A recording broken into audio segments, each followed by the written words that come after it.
Hi, my name is Courtney Radsh. I'm the director of the Center for Journalism and Liberty at Open Markets Institute, political economy think tank based in Washington, D.C.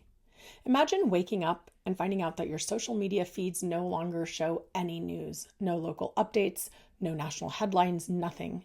Of course, that's what happened in Canada when Meta, which owns Facebook and Instagram, decided to ban news content in a calculated response to the new law called the Online News Act. The law, C-18, was designed to make tech giants pay their fair share to news publishers whose journalism brings value to their platforms by making them more useful and relevant. But instead of negotiating a more fair value exchange, Meta retaliated, cutting Canadians off from vital news and undermining access to information. This isn't a one-off.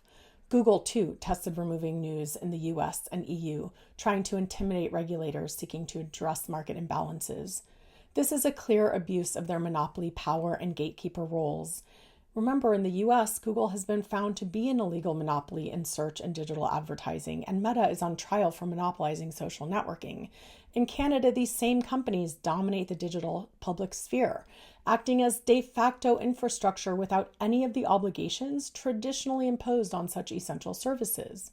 This isn't just about not wanting to pay their fair share. It is about the power that these tech corporations have over who gets heard, what information people can access, and it shows just how vulnerable our information infrastructure really is.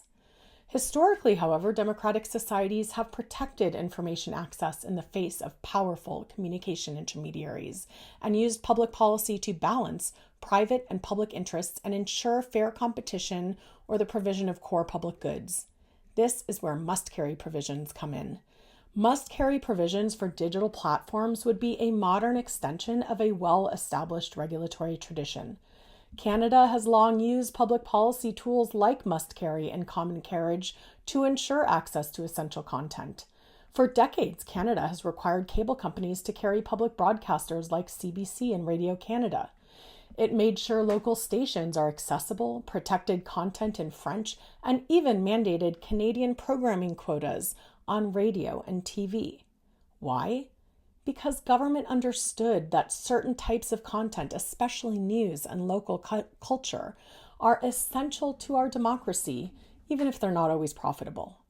We've long insisted that those who control communications and transportation infrastructure have public interest obligations because of their role as gatekeepers, and we've prevented them from discriminating against certain categories of users, like publishers, and even required that they give special treatment to some, as we do with printed media mail in the Postal Service. Today, social media and search engines function as the gatekeepers to our public sphere. They're where people get their news, where debate happens, where public life unfolds, and yet these corporate platforms operate entirely on their own terms. They can ban news overnight as Meta did with no public accountability. It does not have to be this way.